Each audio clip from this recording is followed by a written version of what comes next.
I'm so excited to have this conversation. I'm excited about our new mics, actually. Oh, well, buddy, we got new bikes. And we got new mics? New bikes, huh? I don't know. Just saying stuff. Okay, so I want to get started with talking about the highlights of what PCBH can bring. And I'm not trying to bury the lead here. Because I'm just going to say, improve access to pragmatic support to a larger group of patients and more supported PCPs that are going to improve your retention and recruitment are right off the top of my head something that I know that PCBH, if done properly, can bring into the mix. What did you say at the beginning? Bury the lead? Is that a saying? Yeah, you don't bury the lead. I don't know if I've ever heard that. What? I know. It's where you go and you talk and pontificate about all kinds of things instead of getting to the point. The old bury the lead. Yeah. Huh? I like what you said. I liked all the different things. So maybe you could go through those things again. What was the things again that you said though that were? I wrote it down because I didn't want to mess it up. Yeah. And yet we still did. Improved access to pragmatic support to a larger group of patients. And then also more supported PCPs and improved recruitment and retention of your PCPs. I love it. Where my mind goes as far as like why PCBH and why I love this is two kind of mainstays. One is learning about primary care. And the quote, we've said that quote so many different times about what high quality primary care is. That care that is person-centered, relationship-based, and is made for encompassing or incorporating the needs and preferences of individuals, families, and communities. When you read that quote, that becomes, at least for me, like I want to be a part of that system. So I think one of the main reasons why I love primary care behavioral health is that it allows me to be a part of the system that we never, as behaviorally trained providers, even talked about, or even had like an idea that we could be a part of primary care. And now it's like, I want that. Like, I want to be a part of that. I think the second thing, it goes back to what you were saying about the pragmatic kind of support, is this single session mindset of providing care in the moment that it's needed. People feel listened to and heard, that it's flexible, it's not rigid, it provides them options. Those options support their autonomy and provides them solutions and focus on psychohealth.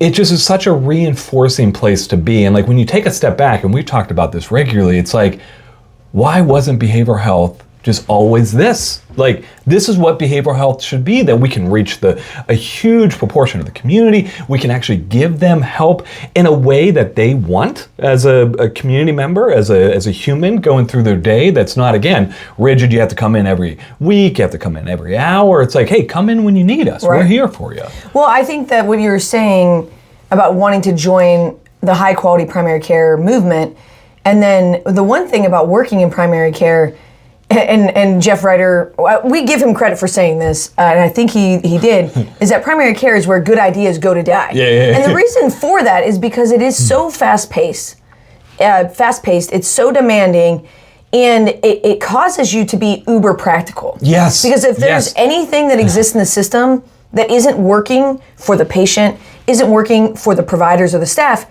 it gets cut. And even things that are working for everybody still gets cut. But at the same time, I think it's ruthless in kind of a good way, maybe, in terms of whatever you're gonna have there needs to be practical and helpful. And so if you look at counseling fields, psychology, social work, like the clinical social work side of things, and you wanna see how it's gonna be able to be useful, bring it to primary care. Absolutely. The whole time you were talking, it was giving me hype because it was like this idea of like working in primary care, it challenges you. It requires you. It requires you to be flexible and totally thinking about what is pragmatic, what is possible, no longer, and again, I say this kind of intentionally to maybe jar up some feelings and stuff, but no longer can we just sit back and be like, well, if you don't want to do what I want, that's your problem. Like, you're not ready as a patient. You're just not ready. You're not ready and stuff. Primary care is like, listen, we take all comers. You better figure out as a provider, but what type of care you're giving to actually meet in that someone's going to uptake those different suggestions. So I love how you were saying that. That got me hyped. And on the route of what you're saying about single session approach and uptake, if you look at the literature, and we've talked about it in so many PCBH corners, but the mode number of psychotherapy visits somebody's going to have is 1. And then the mean is somewhere between 3 or 4. So much of what we're doing is looking at the cadence of what already happens. Yes. Kirk Strassel taught us this so well. Looking at the cadence of what already happens and then shaping your work to have it be uptaken. So if we know that most likely we're going to see somebody once, then you're going to have the entire visit structured in a way that you can have a connection. Because people always say, oh, well, you're in PCBH, it's brief. And so you're not really getting rapport with the patients. It's like, again, yeah, maybe if you still did the old way and then tried to shove it into primary care, then maybe that would be the case. But the way we've designed it is you're asking about a person's love, work, play, and then what they're going to do as a result of this visit immediately. The other thing that my mind goes to, and again, that gets me hyped too about that, we've always said this, primary care allows us to be the behaviorally trained providers that we've always wanted to be. Yeah, this is doing the work that... I couldn't imagine doing anything different.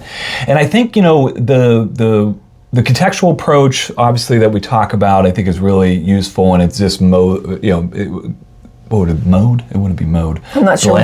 Blends, mixes, whatever. Mold. Thank you. Oh my gosh. So well, it's early in the morning. It goes so well. But I would also say that, I think this is another place that behaviorally trained providers can actually recognize and realize their potential impact into communities. Yeah. When, for some reason, right, like we've always talked about this, of behaviorally trained providers, that's like a mental health and substance use. That's what you all are made for.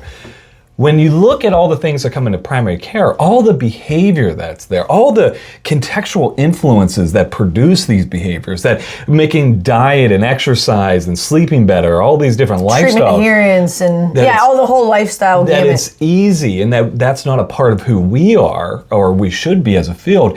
I love that it tears that down and we get to kind of wipe away whatever was in our eyes to be able to say, oh, that's a part that I should be in. Yeah. I'm trained for that, and I can have a big impact with the health system. And like you and I were saying, is that this is the work that we've always wanted to do.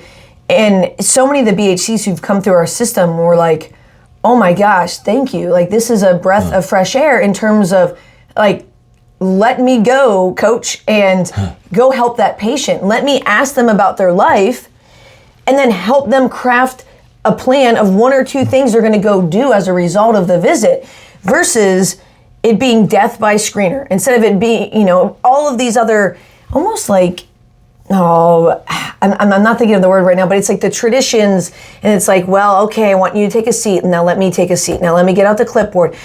Let's slowly go through this packet of informed consent.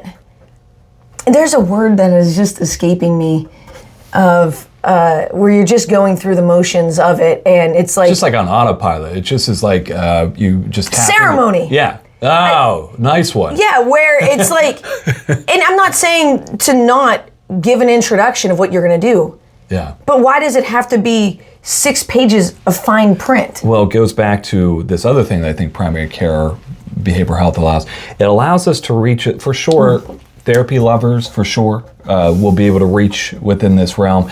I tell you what, though, it allows us to reach therapy haters, people that therapy weren't made for, that we don't include. I love how you always talk about that we don't even like discussing all the vast majority of the population that we don't see. And again, and there's reasons why we don't see them. One of them is because of how just the ceremonial way that we go about therapy. It's like it's not made for the vast majority of the population. When we start to think about how PCBH gets to reach people that therapy wasn't designed for, they don't, it's one of, I loved the consulting that we just did in Montana where we talked about the rural folk who was like, oh, don't talk to me about mental health. Don't talk to me about those things. And it's like, but we could still help them if we didn't do these ceremonial kind of aspects. And you and I must have been on the same wavelength. As soon as we were talking and I was writing something down, we spend, you were saying about the therapy lovers and haters and everything and being able to reach people. PCBH talks so many people into services versus talking them out of services. So many things that we've just traditionally done in the field does everything to talk people out of services. Correct. From the words that you use to how you do it. People are like, this is weird, I don't want to do it. But I'm going through something at the house and my PCP begged me to see this person and now I'm sitting here regretting that I ever came in because it's been so weird. Versus talking people into services where it's like, all right, sweet. You're dealing with some nerves. You're dealing with a lot of things that are going on in your mind. We don't even have to use the terms mental health. We don't have to be like, so you're here to address your mental health today. It's like, well, yeah, maybe I don't know about all that, but I don't want it. Versus it being like, yeah, you got a lot going on. We got to get in here. I'm going to ask you some questions to get to know you. And then as a result of us talking over the next 20, 25 minutes, we're going to come up with one or two things that you're going to go do. And we're going to feel good about the game plan. Think about juxtaposing those two situations. And so talking people into services is what PCBH is all about. And I don't mean some type of manipulative way, like they didn't want the service. It's more like using it or providing something that is so usable and so useful that people are like, oh my gosh, I can't believe I didn't think of this sooner. Last thing, going back to what you started with. Bury the lead. I can't believe I've never heard of it. You have, now that you know this. Seeing the impact that it has on medical providers, medical assistants, support staff across the board, that it reinvigorates them and produces a sense of confidence with them. I got a team member, again, going back to the consulting work that we just did, where, PCPs, rightfully so, it's like, I'm in this by myself. Like, I want someone to be able to help me. This situates? I'm not even sure. This places, we'll go with that. This places a behaviorally trained team member to be able to help offset all the different things at the PCP. And as you were saying, it keeps PCPs retained in these jobs, which is paramount for our communities. Yeah, and I think that's where the cross-pollination of the fields and the needing to be there to be able to help the system realize, what we're trying to do with high quality primary care. It's so aspirational. It requires so much of our medical system to say that it's relationship based and that you're going to care for the whole person, but that's not a fair setup for our medical teams. Correct. So to be able to bring... Like you said, it's gaslighting. It is gaslighting. In a lot of ways. All right, we're going to go ahead and do all this, but yet you have 15 minutes max. Yeah. And a laundry list of things that someone's coming in with like real acute medical concerns, but behind it is a litany of psychosocial concerns. And then they're expected to, and people always say like, oh, well, they're not addressing the root of the problem.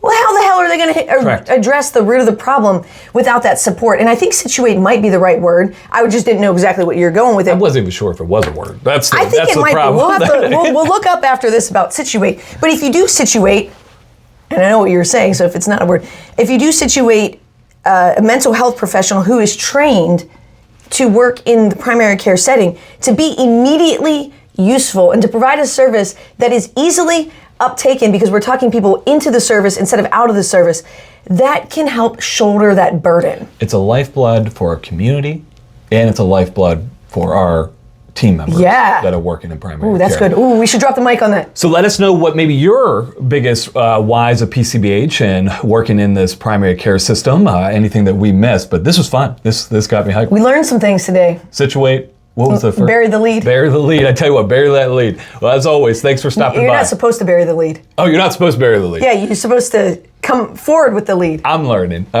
But thanks for stopping by.